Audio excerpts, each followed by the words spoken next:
Welcome back to Audiobooks Quiver. So today we're going to be taking a look at The Alchemist by Paulo Coelho. Oh, yeah.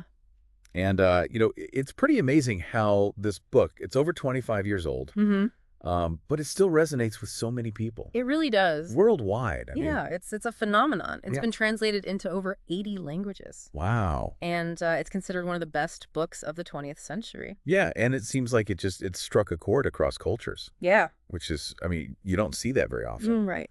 Um, I guess, what is it about this book that makes it so timeless, you think?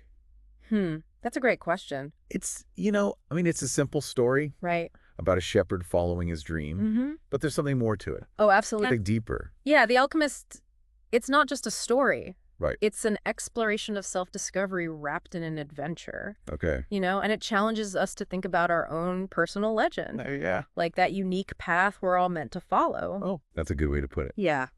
And speaking of personal legend, it's introduced really early on in the book. Mm-hmm. We meet Santiago, and he's this young shepherd Right. from Andalusia, and he dreams of traveling the world. Of course. And he keeps having this recurring dream about treasure Yeah. near the pyramids. Right. And that sets him off on this incredible journey. And that journey is about so much more than finding physical treasure, right? Right. It's about Santiago's internal transformation. Okay.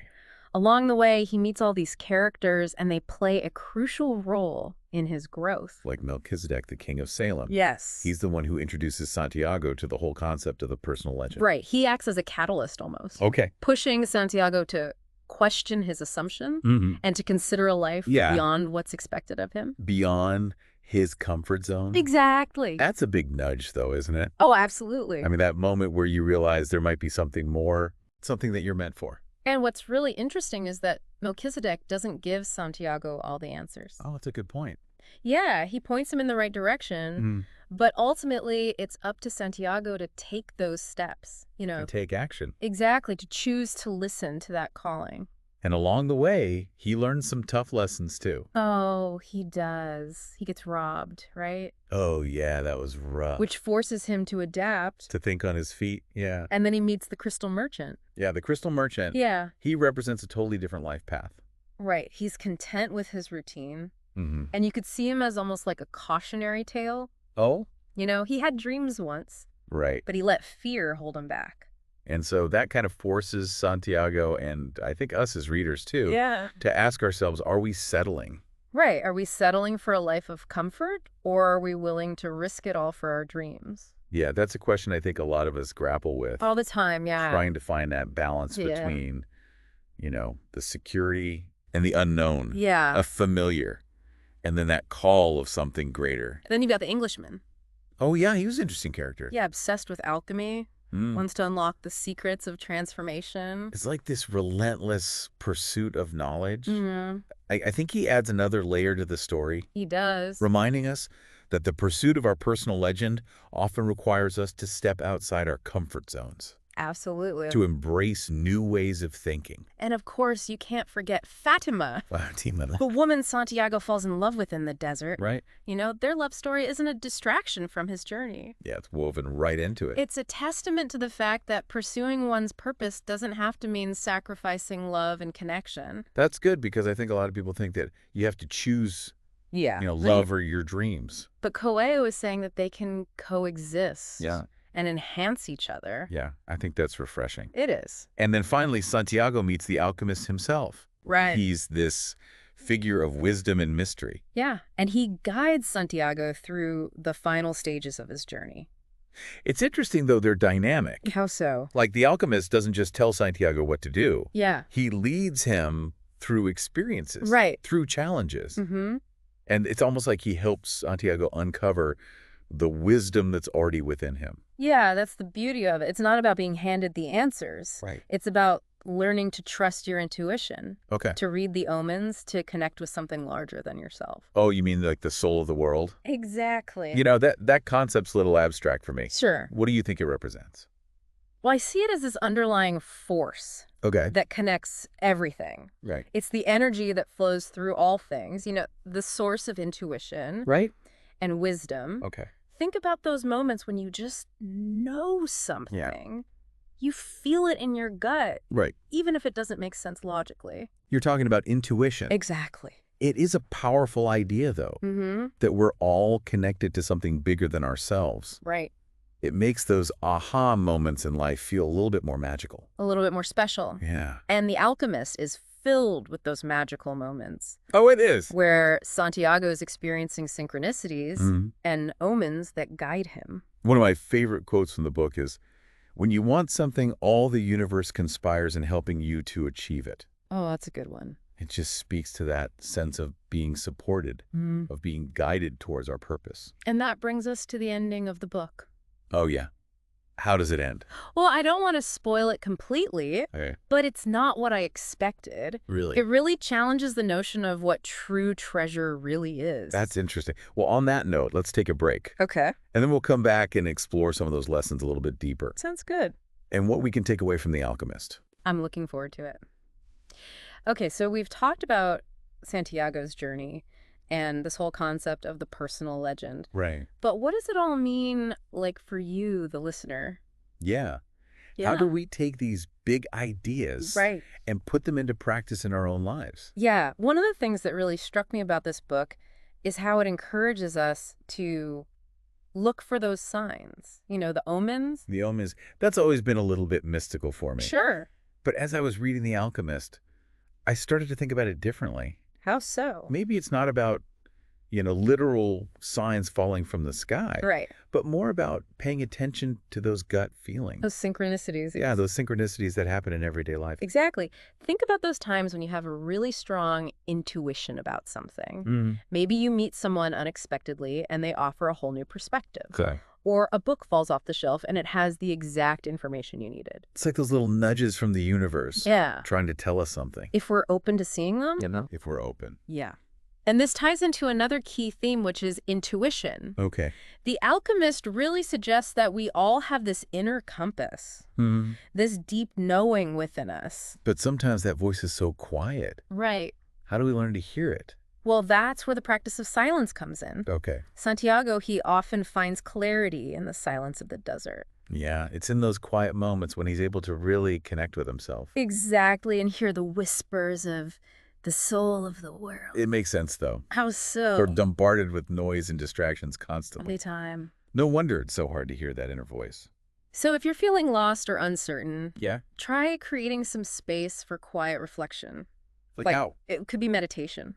Yeah. Just a few minutes a day, a walk in nature, Yeah, or even just sitting in silence with a cup of tea. I like that. Just disconnect and tune in. Tune in. Yeah. One thing that I really connected with in this book is this idea that the journey itself is just as important as the destination. I mean, Santiago goes through so many challenges. He does. That And yet each one teaches him something valuable. it's so easy to get caught up in achieving a specific outcome Right. that we forget to appreciate the journey. Exactly. Yeah. I used to be so focused on my goals that I would miss those small victories. Oh, yeah.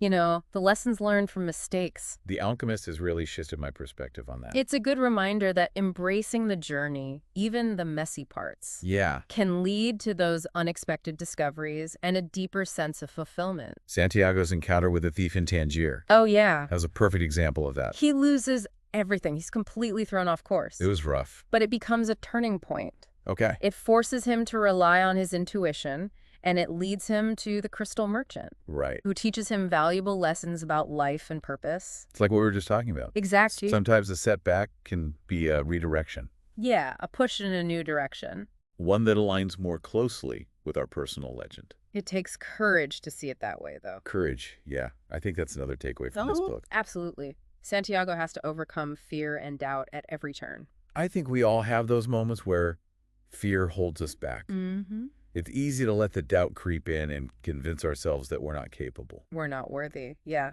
But the Alchemist reminds us that courage isn't the absence of fear. It's about taking action even when we're afraid. Yeah, that's a good distinction. You don't have to do it alone either. That's a good point. Santiago meets all these people along the way. Right. Each one offers guidance and support a different perspective. Like mentors. Exactly. And those mentors, they can come in many forms. Teachers, friends, Community members. even characters in books. Absolutely. And speaking of inspiring characters, Santiago's relationship with Fatima, Oh, yeah, it's so moving. it is. Like their love story challenges the whole idea that pursuing our dreams means sacrificing love. Their relationship shows that true love supports growth and individual journeys. Yeah, Fatima encourages Santiago to follow his quest, Right. even though it means being apart. It's a reminder that sometimes the greatest act of love is letting go. Yeah, trusting that your paths will cross again. If they're meant to. This brings us to the heart of The Alchemist, Which is, the power of transformation. Santiago doesn't just find treasure, he undergoes a profound internal transformation. Yeah, the journey is the real alchemy. Right. It's about refining ourselves. Facing our fears and ultimately discovering our true potential. Now, let's address some of the criticisms of the book. Okay. Some people find the language overly simplistic or the Yeah. plot predictable. I can see that the writing style is straightforward, Right. but I think that's part of its appeal. Oh, It lets the deeper themes come through without being bogged down by, complex language. it's like a fable, a Right. timeless story that speaks to everyone. Yeah. And while the plot might follow a classic hero's journey, I think the real power lies in that internal journey that Santiago goes through. Exactly. And that internal journey, the process of self-discovery, is something we can all relate to. Another criticism I've heard is that the book is too idealistic, Okay. that it paints this romanticized picture of following your dreams. Like, just listen to your heart and everything will magically fall into place. Right. I mean, it's true that the story focuses on the positive aspects Yeah. of pursuing your personal legend, Right. but I think it also acknowledges the challenges and setbacks. It does. Santiago faces betrayal.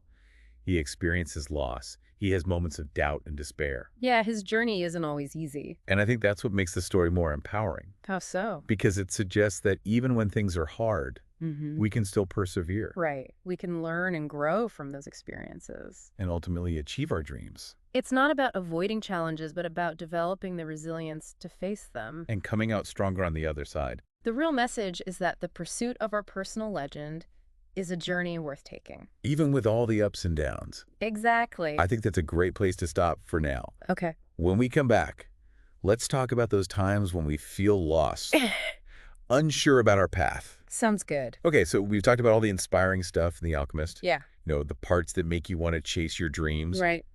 But what about those times when you're not even sure, what your dreams are? That's a good question, and it's something that I think a lot of people struggle with. Yeah. The Alchemist doesn't pretend that the path is always clear. It's easy to read about Santiago and think, oh, he just knew what he was meant to do. Right. Like it was all laid out for him. But real life is way more complicated. Yeah. We might have some things we're interested in, Mhm. some vague ideas.